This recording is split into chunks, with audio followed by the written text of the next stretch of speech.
ओम नमः शिवाय। प्रिय मित्रों, हम भारतवासी उस देश के वासी हैं जहाँ पर पशु पक्षियों, वृक्षलताओं और नदियों की पूजा की जाती है, जहाँ नदी को माता, गाय को माता और वृक्षों की पूजा सौभाग्य का प्रतीक मानी जाती है। कहा जाता है कि गाय में 33 करोड़ देवताओं का वास होता है। पौराणिक काल की बहुत सारी कथाएं गाय की महत्ता को दर्शाती हैं। यदि हम गाय की सेवा पूरे तन मन धन से करते हैं तो गाय हमें किसी भी प्रकार का मनोवांछित वरदान देने में सक्षम होती है। आज हम लेकर आए हैं वर्तमान समय की एक सच्ची और रोचक कहानी, जिसमें गाय की कृपा का साक्षात प्रमाण दिया गया है। तो आइए सुनते हैं आज की कहानी। एक दिन मंगलवार की सुबह वॉक करके मैं रोड पर बैठी हुई थी। हल्की हवा और सुबह का सुहाना मौसम बहुत ही अच्छा लग रहा था। तभी वहाँ पर एक मर्सिडीज कार आकर रुकी और उसमें से एक वृद्ध उतरे। अमीरी उनके लिबास और व्यक्तित्व दोनों बयां कर रहे थे। वे एक पॉलीथीन बैग लेकर मुझसे थोड़ी दूर ही एक सीमेंट के चबूतरे पर बैठ गए।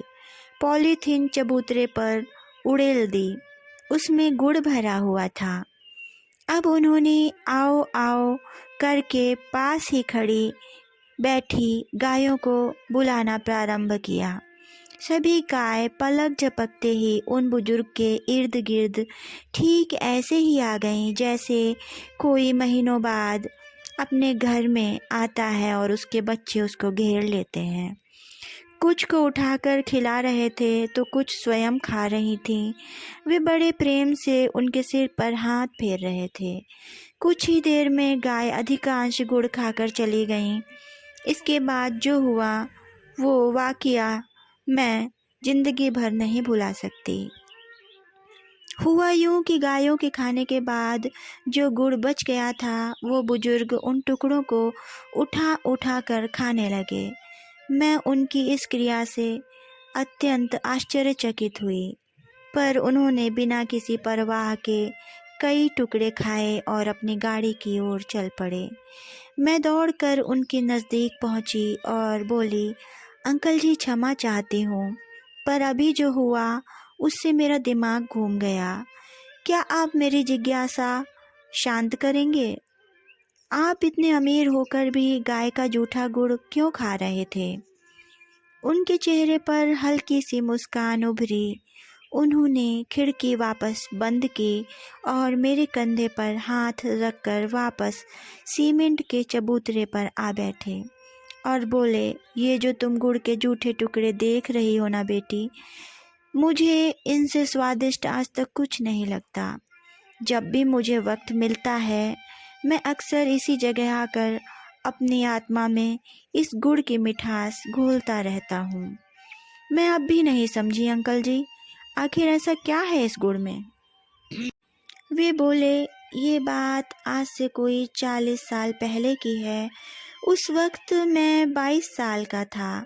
घर में जबरदस्त आंतरिक कलह के कारण मैं घर से भाग आया था, परंतु दुर्भाग्यवश ट्रेन में कोई मेरा सामान और सारे पैसे चुरा ले गया। इस अजनबी शहर में मेरा कोई नहीं था। भीषण गर्मी में खाली जेब के 2 दिन भूखे रहकर इधर से उधर भटकता रहा और शाम को जब भूख मुझे निगलने को आतुर थी तब इसी जगह ऐसी ही एक गाय को एक महानुभाव गुड़ डालकर वहाँ से चले गए। यहाँ एक पीपल का पेड़ हुआ करता था, तब चबूतरा नहीं था। मैं उसी पेड़ की जड़ों पर बैठा भूख से बेहाल हो रहा था। मैंने देखा कि गाय ने गुड़ को छुआ तक नहीं और उठकर चली गई। मैं कुछ देर किन कर्तव्य विमूढ़ सोचता रहा और फिर मैंने वहाँ जो गुड़ पड़ी थी वो सारी गुड़ उठा ली और उसे खा लिया। मेरी मृतप्राय आत्मा में प्राण आ गए। मैं उसी पेड़ की जड़ों में रात भर पड़ा रहा। सुबह जब मेरी आँख खुली तो काफ़ी रोशनी हो चुकी थी। मैं नित्य कर्मों से निवृत्त हो किसी काम की तलाश में सारा दिन भटकता रहा, पर दुर्भाग्य मेरा पीछा नहीं छोड़ रहा था। एक और थकान भरे दिन ने मुझे वापस उसी स्थान पर निराश और भूखा खाली हाथ लौटा दिया। शाम ढल रही थी। कल और आज में कुछ भी तो नहीं बदला था। वही पीपल का पेड़, वही भूखा मैं और वही गाय। कुछ ही देर में वहाँ वही व्यक्ति आए और कुछ एक गुड़ की डलिया गाय को डालकर चलते बने। गाय उठी और बिना गुड़ खाए चली गई। मुझे अजीब लगा, परंतु मैं बेबस था। सो आज फिर गुड़ खा लिया मैंने और वहीं सो गया। सुबह काम तलाशने निकल गया।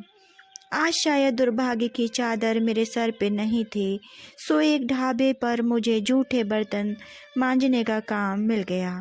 कुछ दिन बाद जब मालिक ने मुझे पहली पगार दी तो मैंने 1 किलो गुड़ खरीदा और किसी दिव्य शक्ति के वशीभूत 5 किलोमीटर पैदल चलकर उसी पीपल के पेड़ के नीचे आया। नज़र दौड़ाई तो गाय भी दिख गई। मैंने सारा गुड़ उस गाय को डाल दिया। इस बार मैं अपने जीवन में सबसे ज़्यादा चौंका, क्योंकि गाय सारा गुड़ खा गई, जिसका मतलब साफ था कि गाय ने 2 दिन जानबूझकर मेरे लिए गुड़ छोड़ा था। मेरा हृदय भर उठा। उस ममतामयी स्वरूप की ममता देखकर मैं रोता हुआ ढाबे पे पहुंचा और बहुत सोचता रहा।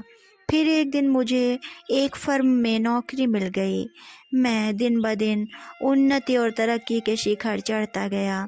मेरी शादी हुई, बच्चे हुए। आज मैं खुद एक फर्म का मालिक हूँ।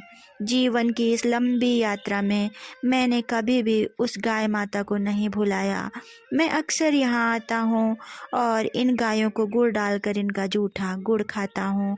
मैं लाखों रुपए गौशालाओं में चंदा देता हूँ, परंतु मेरे मन की मृग तृष्णा यहीं आकर मिटती है। बेटी, मैं देख रही थी वे बहुत भावुक हो रहे थे और रो रहे थे। अब उन्होंने कहा कि हाँ, अब तो तुम समझ गई होगी कि मैं यहाँ क्यों आता हूँ और इन गायों को इस तरह से गुड़ खिलाकर उनका जूठा गुड़ खाता हूँ। इस तरह से मैंने हाँ में सिर हिलाया और वे चल पड़े। गाड़ी स्टार्ट हुई और निकल गई। मैं उठी, उन्हीं टुकड़ों में से एक टुकड़ा उठाया, मुंह में गुड़ डाला। सचमुच वो कोई साधारण गुड़ नहीं था, उसमें कोई दिव्य मिठास थी जो जीभ के साथ आत्मा को भी मीठा कर गई।